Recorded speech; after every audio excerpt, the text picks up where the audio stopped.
Dans cette vidéo, nous allons apprendre à simuler des schémas logiques avec le logiciel Proteus 8. Démarrons Proteus 8.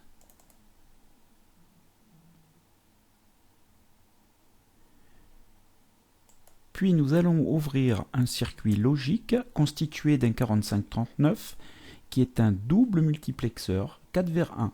C'est-à-dire que sur la sortie, nous retrouvons l'état logique d'une des 4 entrées en fonction du code appliqué sur les 2 entrées d'adresse. Pour imposer les niveaux logiques sur les entrées, nous allons utiliser un outil appelé LogicStat. Cet outil appartient à une bibliothèque de composants. Nous allons donc procéder comme dans la vidéo numéro 1, à savoir cliquer sur P, puis dans la case Keyword, taper LogicStat. Valider par un double clic et ensuite cliquez sur OK. Nous allons maintenant déposer les 7 LogicStat sur les entrées. Nous allons zoomer auparavant, c'est un petit peu mieux.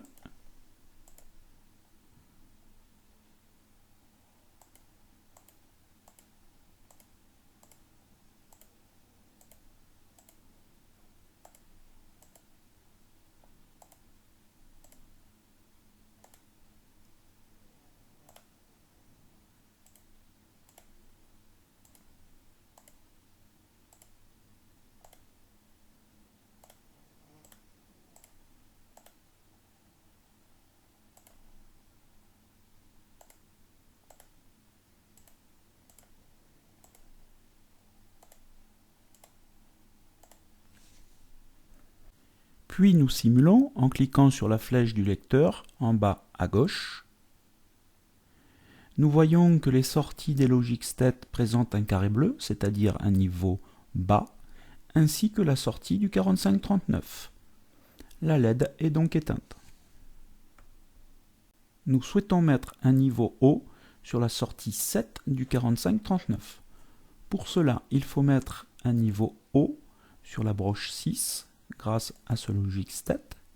Nous voyons apparaître un carré rouge qui symbolise cet état haut. La sortie pourtant reste à l'état bas, car la broche 1, EN4, n'est pas validée. Elle est valide grâce à un niveau haut. À ce moment-là, la sortie 7 passe à 1, représentée par un petit carré rouge, et la LED est allumée. Nous pourrions simuler toutes les combinaisons de notre montage. Il y a 7 entrées logiques, donc 2 puissance 7 combinaisons possibles.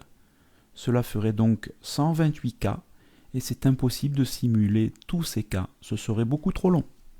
Nous allons maintenant simuler un autre circuit logique afin d'obtenir des chronogrammes. Donc nous arrêtons cette simulation, nous sélectionnons tous les composants pour les supprimer, puis nous allons cliquer sur P. Dans la case Keyword, nous tapons 4518 pour sélectionner un compteur décimal et un outil nommé setSeg BCD qui nous permet d'obtenir le nombre correspondant aux 4 sorties du compteur. L'outil setSeg BCD et 4518 apparaissent dans la liste des composants. Nous réalisons notre montage.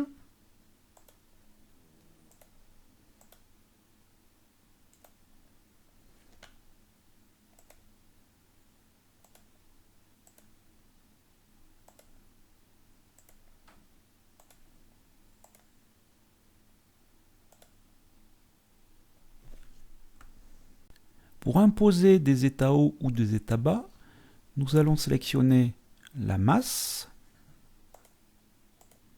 Donc CT doit être actif à l'état bas, nous y mettons la masse. Et la broche 2 doit être à l'état haut, nous sélectionnons Power. Sur la dernière broche restante, nous allons mettre un générateur, des cloques,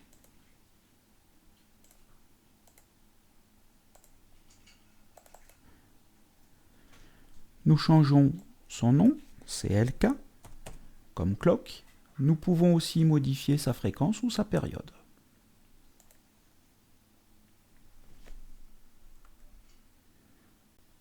Nous pouvons ensuite lancer une simulation en cliquant sur la petite flèche en bas à gauche et nous voyons sur l'outil setSegBCD l'évolution du compteur.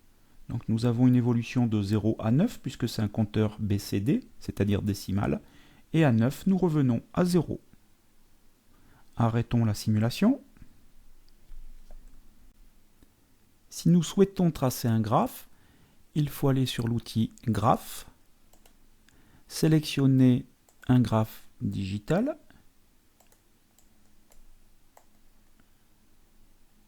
puis le dessiner sur la feuille de travail. Ensuite, nous devons placer 4 sondes de tension grâce à l'outil Probe Mode. Nous sélectionnons Voltage.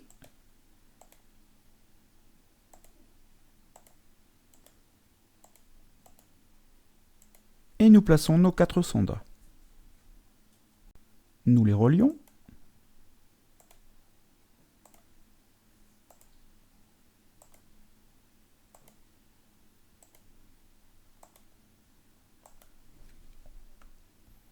Nous déposons les étiquettes du générateur et des 4 sondes sur le graphe.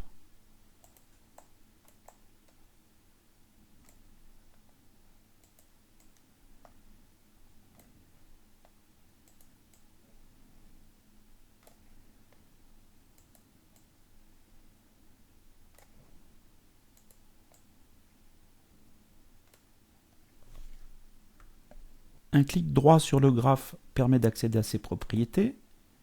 Nous définissons une durée de simulation de 15 secondes, puis nous validons par OK. Et enfin, un appui sur la touche espace du clavier nous fait apparaître les courbes. Nous pouvons augmenter la taille du graphe en cliquant sur la barre rouge de celui-ci. Le graphe apparaît dans une nouvelle fenêtre.